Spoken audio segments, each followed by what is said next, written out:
Entre o ano 80 e o ano 100, ele vai escrever essa carta em resposta a perseguições, em resposta a heresias que estavam acontecendo naquele momento.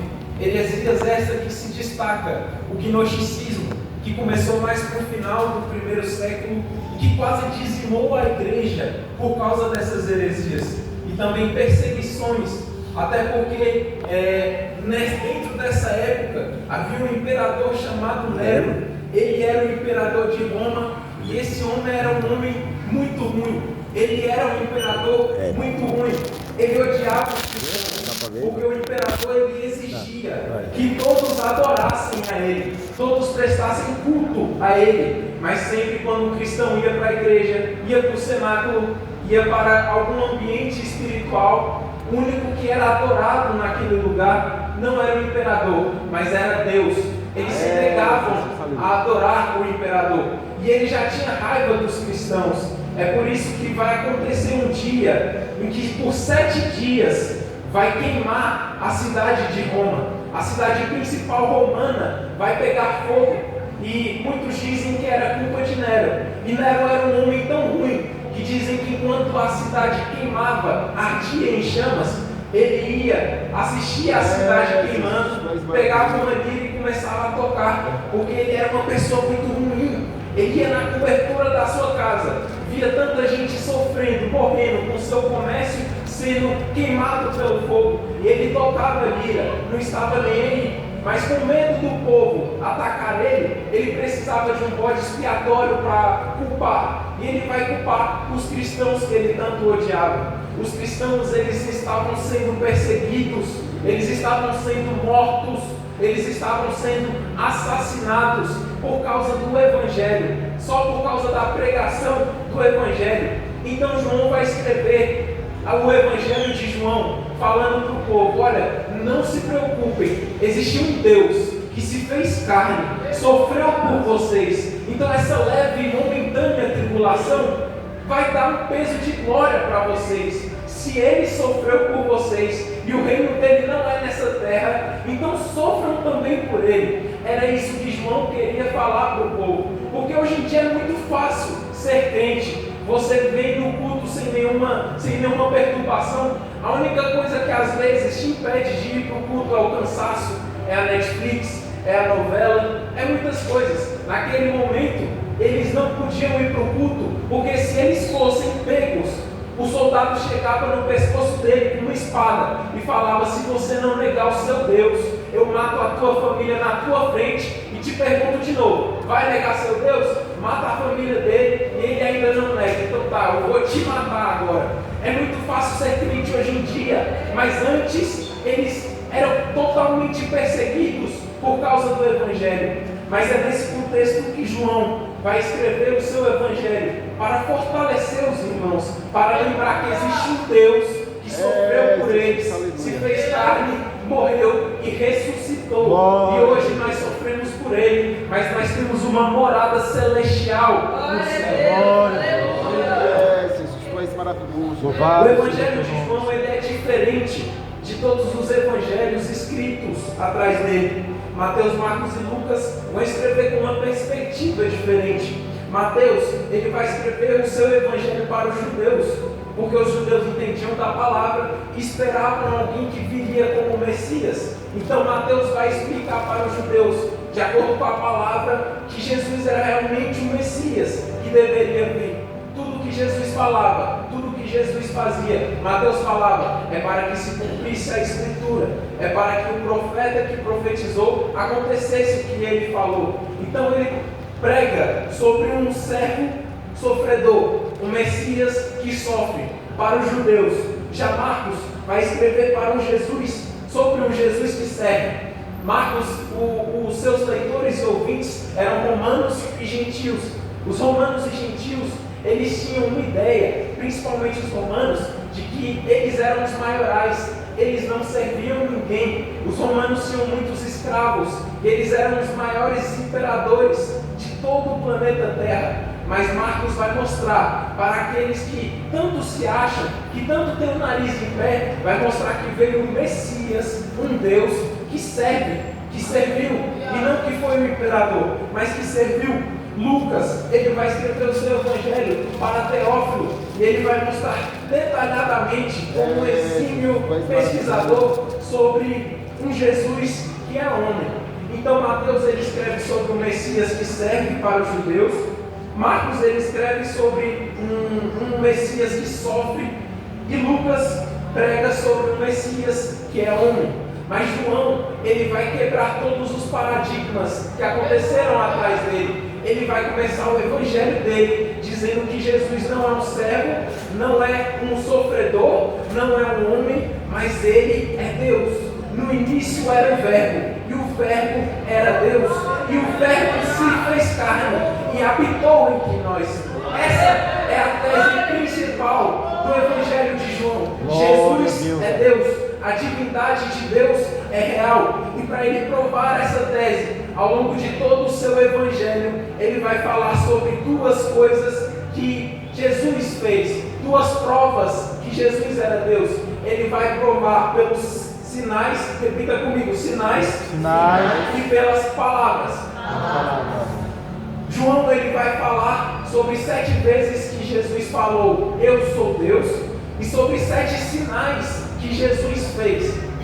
São esses sinais: água em vinho em 2:1, em 4:46 a cura do servo oficial, em 5:1 a cura do paralítico, em 6:1 ele multiplica o pão e o peixe, em 6:16 ele anda sobre as águas, em 9:1 ele cura um cego de nascença, em 11:1 ele ressuscita Lázaro. Mas algo que eu acho interessante é que João ele não fala que o que Jesus fazia eram milagres, diferente dos outros evangelhos que falavam Jesus fez um milagre, Jesus curou e ele fez um milagre. João nunca vai usar o termo milagre, mas ele vai usar o termo sinal.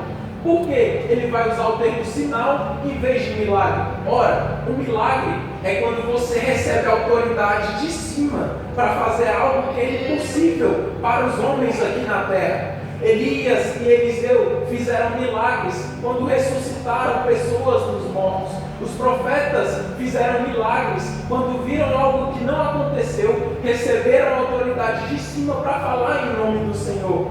Pedro, ele fez milagres quando chegou na porta do templo e mandou levantar aquele que era coxo desde a sua nascença. Há 40 anos ele era coxo. Isso não são sinais, são milagres. Porque o milagre é quando você recebe a autoridade de cima para fazer algo que é impossível para os homens aqui na terra. Mas Jesus vai falar, João vai falar que Jesus, ele não fazia milagres, ele fazia sinais.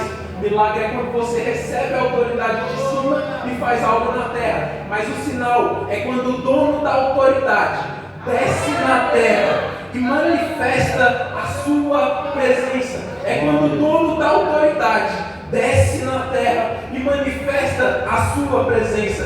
João vai falar, é o próprio Deus, o dono da autoridade, descendo na terra e manifestando a sua glória. João fala sobre Jesus dizendo claramente sobre a divindade dele. Ele vai falar um termo que Deus usou na sarça ardente para falar que ele era Deus para Moisés. O que Deus falou na sarça ardente? Eu sou o que sou. Moisés pergunta, Senhor, e quando os judeus perguntarem o que chamou a gente, quem que me chamou, quem que me comissionou para essa jornada, e Deus vai falar, eu sou, enviou a voz, aleluia. Eu sou. Ele está falando que ele era divino, e por 7 vezes no livro de João, ele vai falar sobre vezes que Jesus falou claramente, eu sou. Em 6:25 ele fala, eu sou o pão da vida. Em 8:12 ele fala, eu sou a luz do mundo. Em 10:9 ele fala, eu sou a porta. Em 11:25 ele fala, eu sou a ressurreição e a vida. Em 15:1 ele fala, eu sou a videira verdadeira. Em 14:6 ele fala, eu sou o caminho, a verdade e a vida. É interessante porque um dia Jesus estava ensinando no templo e no meio do ensinamento ele vai se exaltar e vai falar, Abraão, viu os meus dias e se alegrou. Vai vir o fariseu encapetado e vai dizer: tu não tem nem 50 anos, rapaz, tu não é nem velho, e tu fala que Abraão viu os seus dias e se alegrou. Jesus vira para ele e diz: antes que Abraão existisse, eu sou. O que ele é? Ele é o pão, ele é a vida, ele é a vida, ele é a ressurreição, ele é o caminho, a verdade e oh, glória, que bênção, Senhor. Mas eu quero destacar do versículo 1 ao versículo 5 que João dizia. E dentre esses versículos, ele fala: no princípio era aquele que a palavra, ele estava com Deus e era Deus. No princípio, vida e luz. Ele vai começar o seu texto com no princípio. É exatamente o mesmo conjunto de palavras que a gente vê em Gênesis 1:1, quando Moisés escreve que Deus no princípio criou os céus e a terra. Então, João, ele não estava só falando sobre a divindade de Cristo como alguém eterno. Ele não estava só falando que Jesus estava presente na criação, porque ele antecede toda a criação. Mas João está falando, ele não estava só presente, ele era totalmente participante da criação, porque ele é Deus. Todas as coisas foram feitas por intermédio dele. Sem ele, nada do que foi feito se fez. João está mostrando para aqueles que eram perseguidos naquela época que existia um Deus que era eterno. Era um Deus que antecedia a criação, que se fez carne, que continuava vivo e continuaria eterno, porque ele é eterno. E dentre algumas formas de explicar a eternidade de Jesus, eu vou falar só um jeito de falar, um jeito diferente de falar sobre a eternidade de Cristo. Cristo, desde o seu nascimento, ele vai mostrar a sua eternidade, porque aproximadamente 43 antes de Cristo vai se levantar um rei em Jerusalém chamado Herodes o Grande. Jerusalém era uma cidade que naquele momento não tinha nenhum rei dominando sobre eles. Eles se tornaram independentes, mas Roma vai chegar em Jerusalém, vai conquistar aquele lugar e vai colocar um que já foi até general de um exército. O nome dele era Herodes o Grande. Herodes o Grande, quando ele assume o reinado, ele vê que os judeus odiavam ele, porque ele não tinha nada a ver com os judeus, ele não era o rei que queria. Então ele vai começar a fazer alguns agrados para os israelitas, para ver se dessa forma o povo aceitava ele. E o que ele vai fazer? Primeiro ele vai reconstruir o templo de Jerusalém. Ele vai pensar, se a adoração é reestabelecida, eles vão começar a me adorar também, porque eu que reestabeleci essa adoração. Ele também vai se casar com uma mulher da família real judaica, chamada Mariane.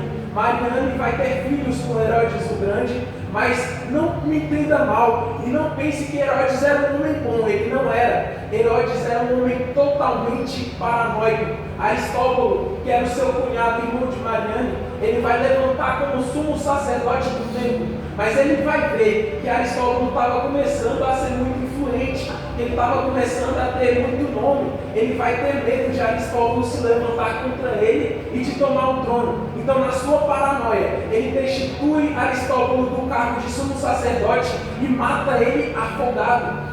Como se isso não bastasse, ele também vai matar sua própria esposa por pura paranoia. Ele pensou que o vinho dele estava envenenado, foi e mandou matar a própria esposa. Quando o copeiro foi provar o vinho estava normal, porque ele era paranoico. Além disso, ele matou todos os seus 3 filhos, porque ele suspeitou que iam matar ele para pegar o cargo do reinado. Ele amava mais as coisas do mundo do que as coisas de Deus. Ele colocava o seu reinado acima da sua família, acima da sua religião, acima do seu próprio Deus.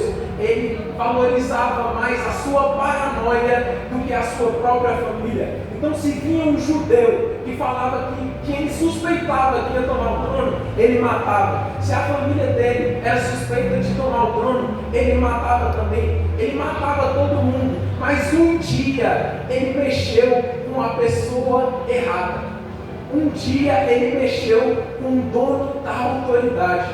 Um dia ele mexeu com o verbo que se fez carne. Porque até agora, tudo que ele tinha feito era por pura paranoia. Mas um dia foi real.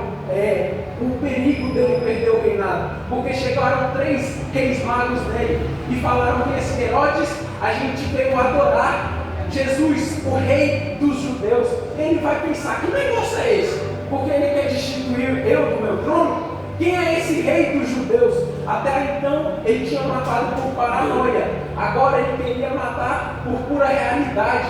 Ele ia falar, eu sou o rei dos judeus, não é ele. Então ele vai mandar matar todas as crianças de 2 anos para baixo, para ver se matava Jesus. Mas tem algo interessante, porque Jesus ele veio, ele viveu, Herodes está morto, mas Jesus ainda está vivo.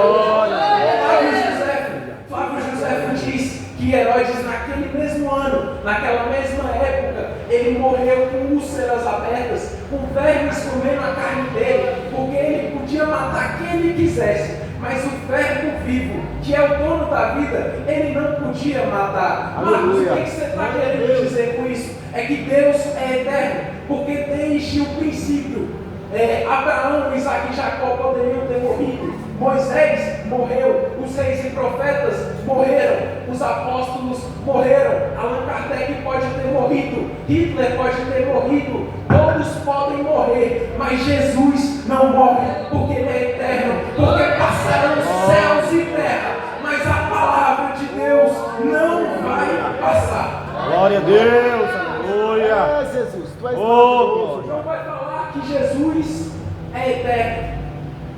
E a outra palavra-chave que ele fala aqui, Jesus era a vida. Por meio dele, nós tivemos vida. Jesus, ele nos traz vida através da graça que há no sangue dele. E Efésios capítulo 2, verso 8 diz que pela graça nós somos salvos mediante a fé. Isso não vem de nós, mas é dom de Deus. Então, Jesus ele nos traz a graça e vivifica-nos através da sua graça, mas nós precisamos ter fé. Eu entendo aqui que quando Jesus é a vida, isso significa que Ele é o único que pode vivificar a nossa fé. Ele é o único que mantém viva a nossa fé. Em Lucas capítulo 22, verso 31 e 32, Jesus está na última ceia, passando instruções para os seus discípulos. Ele vai parar as suas instruções, de repente vai virar para Pedro e falar: Pedro, Satanás me pediu para vos peneirar, como ele faz contigo. Eu, porém, roguei ao Pai para que a tua fé, Pedro, não desfalecesse. É interessante, porque Jesus fala, Satanás pediu para vos peneirar. Ele estava falando de todos os discípulos que estavam na ceia, mas Jesus diz, eu roguei ao Pai para que a tua fé, não a vossa fé, ele vai falar no singular, a tua fé, Pedro, não desfaleça. É interessante porque Jesus estava falando que pode todos serem tentados, mas a tua fé não vai desfalecer, porque eu roguei ao Pai, porque você tem um intercessor. E aí muita gente hoje em dia pensa, eu estou em pé porque eu prego mais, porque eu ouço mais a palavra, porque eu oro mais, porque eu consagro mais jejum, mais. Não me entenda mal, essas são armas espirituais poderosas para vencermos o maligno. Mas Jesus está dizendo, Pedro, você não está de pé porque você prega mais, porque você ora mais, porque você jejum ou consagra. Tu está de pé porque tem um intercessor orando para que a tua fé não desfaleça. Tu está de pé, irmão, porque você é melhor do que ninguém, porque você faz ou deixa de fazer, mas é porque você tem um intercessor orando para que a tua fé não desfaleça. Mas eu acho interessante, pega esse mistério, meu irmão, porque Jesus vai chegar em Pedro e falar, eu orei ao Pai para que a tua fé não desfaleça. Tu, porém, quando voltares e se converteres, fortaleça os teus irmãos.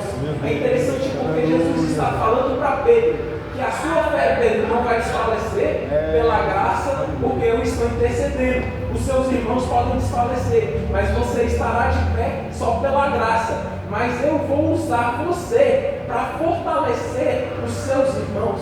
Você estará de pé pela graça, eles estarão de pé porque eu te fortaleci para fortalecer eles. É interessante porque às vezes você pensa, meu Deus, o irmão ele caiu, ele era bem mais crente que eu, bem melhor que eu, e eu ainda estou de pé. Fulano ali, ele saiu da igreja, ele está desempregado, ele está desempregado, tinha tudo mais que eu, e ele caiu, e eu estou firme. É porque eu sou melhor? Não é.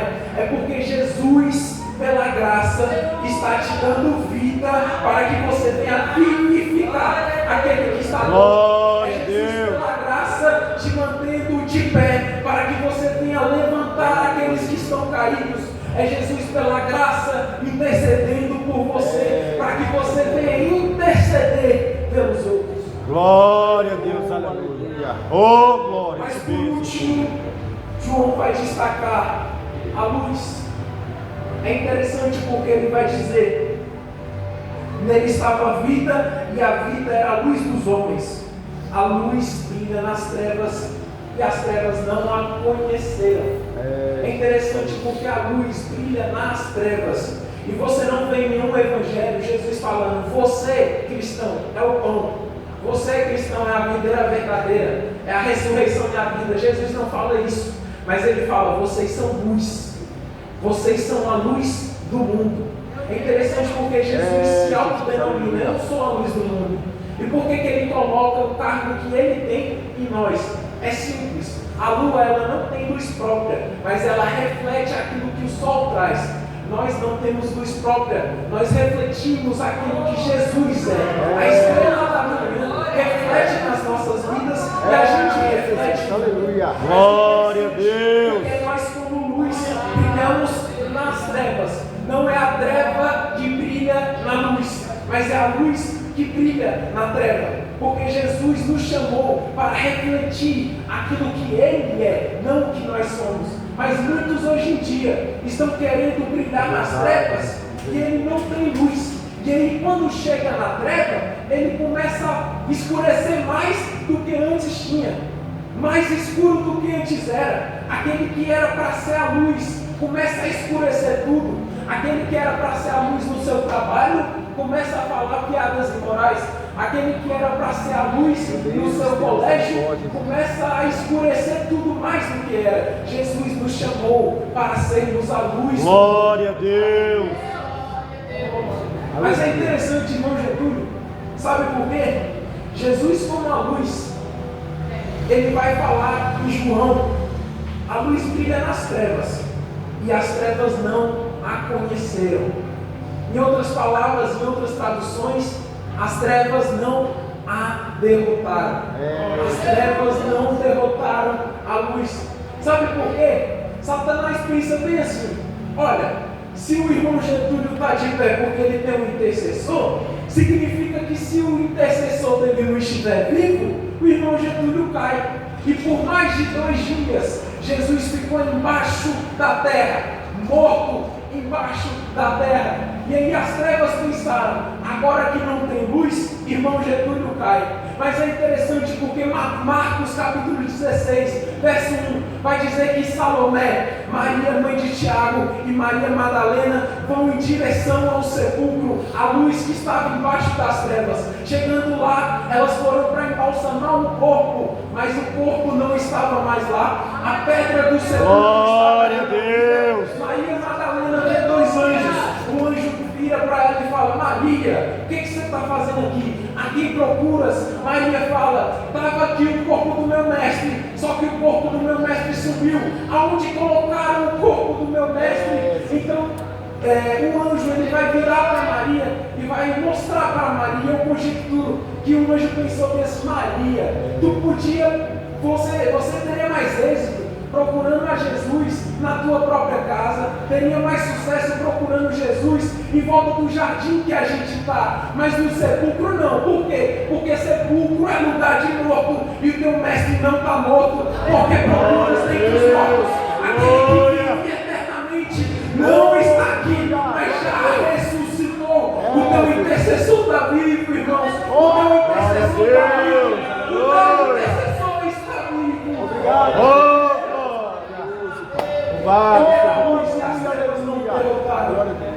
Glória a Deus. Na sua tese dizendo que nós vimos a sua glória. O verbo se fez carne e habitou entre nós. Esse habitou do grego esquenon, ele quer dizer literalmente Ele armou uma tenda entre nós. Muitos dizem Jesus veio e veio 100% como homem, não era nada de Deus. Não. Jesus veio só como o Espírito de Deus, mas não veio 100% como homem. Não. Jesus veio e ele era uma mistureba de homem, de Deus. Não era nem 100% homem, nem 100% Deus. Não. Jesus, o próprio Verbo vivo, o Deus se encarnou e habitou uma tenda entre nós. Jesus, ele morreu por você, ressuscitou por você e hoje ele vive eternamente. Podem se colocar de pé, vamos fazer.